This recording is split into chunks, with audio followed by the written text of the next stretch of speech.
बानी पीटीआई से मुलाकात ना होने पर वज़ीर आला खैबर पख्तूनख्वा अली अमीन गंडापुर बरहम हो गए। अडयाला जेल के बाहर गुफ्तगू में धमकी दी कि आईनी बहरान से बचने के लिए खैबर पख्तूनख्वा का बजट पास करके साजिशें नाकाम कर दी। लेकिन इश्क के इम्तिहान आगे और भी हैं। अभी बानी से हमारी मुलाकात नहीं कराई जा रही, लेकिन IMF प्रोग्राम के वक्त भी हमारा वही रवैया होगा जो अभी हुकूमत का है।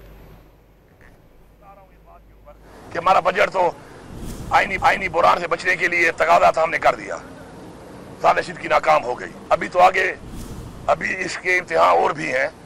तो अभी मैं बड़ा क्लियर बता रहा हूँ, मैं पहले ही बता चुका हूँ कि IMF के साथ भी एक प्रोग्राम अभी आना है। तो उस प्रोग्राम के टाइम फिर हमारा रवैया भी यही होगा।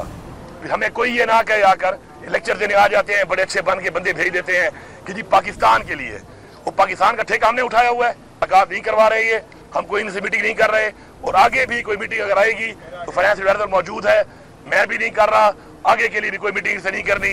जो भी फिर फाइनेंशियल मसले आएंगे कोई भी, और इंशाल्लाह आने तो हैं, फसला तो इन्होंने है हमारे पास आकर, तो फिर मैं इनको बताऊंगा कि इंशाल्लाह फिर ये से मुलाकात नहीं कराएंगे। मैं फिर कहूंगा कि इमरान खान का बकायदा मुझे बयान भी चाहिए। आप इमरान खान का ये बयान है कि पाकिस्तान के लिए चलो अगर ये करना है या ये नहीं करना।